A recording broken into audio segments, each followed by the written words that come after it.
மணிகண்டன் மீது நாம் வந்து ஒரு விமர்சனம் வச்சுருந்தோம். அதாவது எல்லா படத்துலையுமே வந்து அந்த தாடியோடு வர்றாரு, ஒரு பணக்கார அப்பார்ட்மெண்ட்டுக்கு போனாலும் அப்படி தான் இருக்கார், மெக்கானிக்காக இருந்தாலும் அப்படி தான் இருக்கிறாரு, எலி பிடிக்கிறவனாக இருந்தாலும் அப்படி தான் இருக்கிறாரு அப்படின்னு ஒரு விமர்சனம் வச்சோம். இந்த படமாக இது 2 படத்துக்கு முன்னாடின்னு நினைக்கிறேன், ஏதோ ஒரு படத்துக்கு வந்து அவர் இந்த படம் வந்து நல்லா இருக்குன்னு நான் ஏதோ சொல்லினேன். இந்த விமர்சனத்தை வச்சதும் டக்குன்னு அவர் வந்து ட்வீட் பண்ணி அதை வந்து டெலீட் பண்ணிட்டாருன்னு வச்சுக்கோங்களேன். சரி, அது ஒன்றும் பிரச்சனை கிடையாது. ஆனால் இந்த விமர்சனத்தை நான் வச்சுட்டு ரொம்ப நாள் அது வந்து அதற்கான விடை தெரியாமலே இருந்தோம்.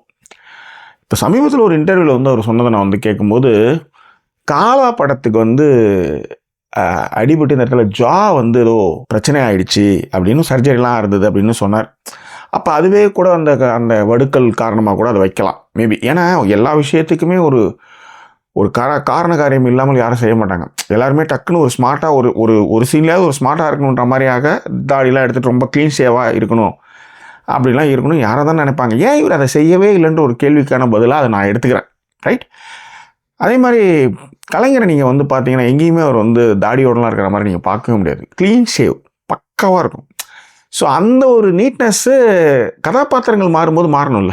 அதுதான் நாம் வந்து மணிகண்டன் மீது நாம் வைத்த குற்றச்சாட்டு. அந்த குற்றச்சாட்டுக்கு வந்து ஒரு பதில் கிடைக்கும்போது அதுக்கு நாம் வந்து வருத்தம் தெரிவிச்சுக்கலாம். ஏன்னா ஒரு விஷயம் இருக்குது அதுக்கு பின்னாடி.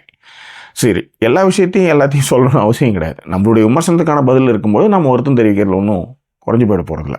எனிவே